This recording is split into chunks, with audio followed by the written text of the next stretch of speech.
नमस्ते बच्चों, मैं पंकज कुमार सिंह कक्षा 9 सवैया पाठ के दूसरे पद के कुछ अत्यंत महत्वपूर्ण बहुविकल्पी प्रश्नों के साथ प्रस्तुत हूँ।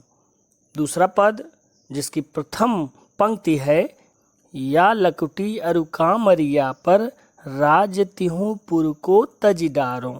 इस महत्वपूर्ण सवैये के अत्यंत महत्वपूर्ण बहुविकल्पी प्रश्नों के साथ प्रस्तुत हूँ। चलिए तो एमसीक्यू प्रश्नों को देखते हैं। पहला प्रश्न है, लकुटी और कामरिया पर क्या न्यौछावर किया जा सकता है? विकल्प है अपना तन मन, अपनी संपूर्ण पूंजी, अपना गांव, तीनों लोकों का राज। तो यहाँ पर रसखान जो भक्त हैं वो कहते हैं, या लकुटी अरु कामरिया पर राज तिहु पुर को तज डारे।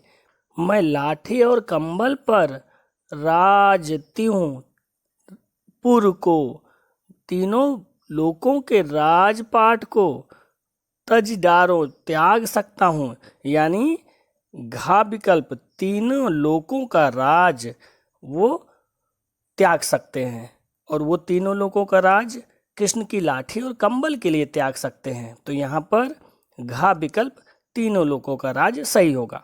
प्रश्न नंबर 2, रसखान अपनी आँखों से क्या देखना चाहते हैं?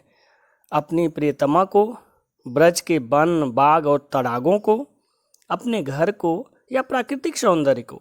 तो इसी पद में रसखान कहते हैं कि कबो इन आँखों से ब्रज के वन बाग तड़ाग निहारो। यानी वो ब्रज के बाग, वन और तालाबों को निहारना अर्थात देखना चाहते हैं। तो यहाँ खा विकल्प सही है, ब्रज के वन बाग और तड़ाग को।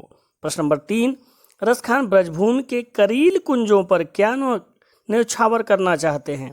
करील कुंजों पर यानी वहाँ के जो झाड़ीदार बगीचे थे, झाड़ीदार पेड़ पौधे थे, उनको देख करके तो वो जो है कहते हैं कि कोटिक एकल धौत के धाम, करील के कुंजन ऊपर वारों।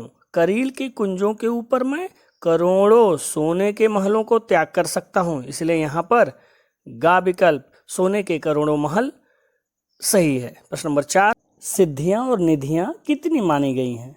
सिद्धियाँ 11 और निधियाँ 9। खा विकल्प है सिद्धियाँ 9 और निधियाँ 8। गा विकल्प है सिद्धियाँ 8 और निधियाँ 9। इनमें से कोई नहीं। तो इस पद में 8 सिद्धि 9 निधि के सुख नंद की गाय चराई बिसारो कहा गया है। यानी 8 सिद्धि और 9 निधि के सुख के त्याग करके नंद की गाय चराने क्या सुख मैं प्राप्त करना चाहता हूँ। इसलिए सिद्धियाँ 8 और निधियाँ 9 ये मानी गई हैं। इसलिए गा विकल्प यहाँ पर सही है। प्रश्न नंबर 5, रसखान के मन में क्या अभिलाषा है?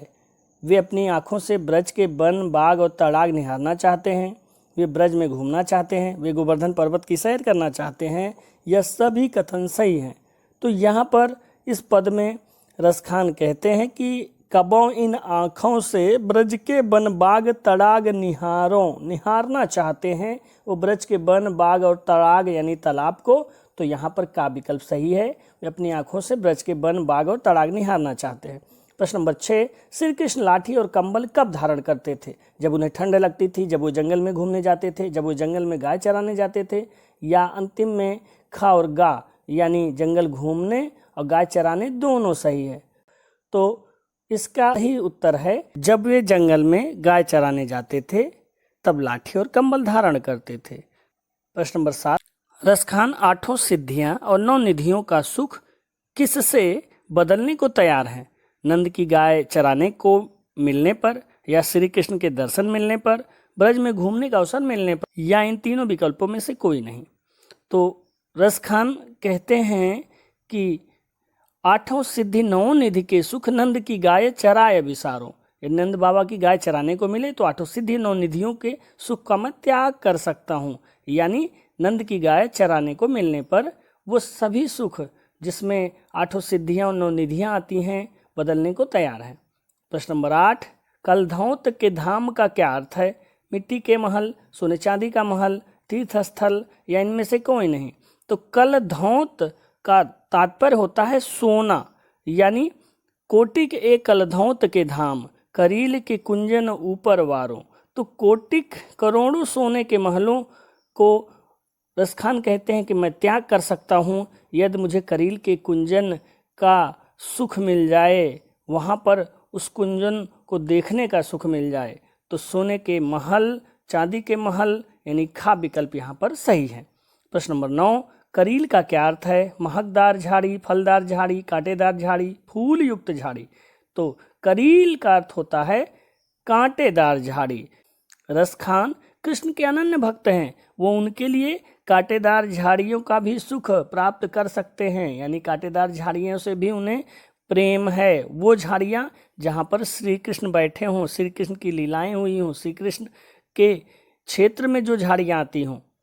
प्रश्न नंबर 10, नवनिधि से कौन संबंधित है? श्री कृष्ण, शिव, कुबेर, राम। तो बच्चों, नवनिधियाँ जो हैं वो संपत्ति मानी जाती हैं और धन माना जाता है, और धन और संपत्ति के देवता कुबेर हैं, इसलिए वो कुबेर से संबंधित है। बच्चों, यदि ये वीडियो पसंद आया हो तो आप इसे सब्सक्राइब करें और लोगों से करवाएं और लाइक करें। धन्यवाद। फिर मिलते हैं किसी और महत्वपूर्ण वीडियो में।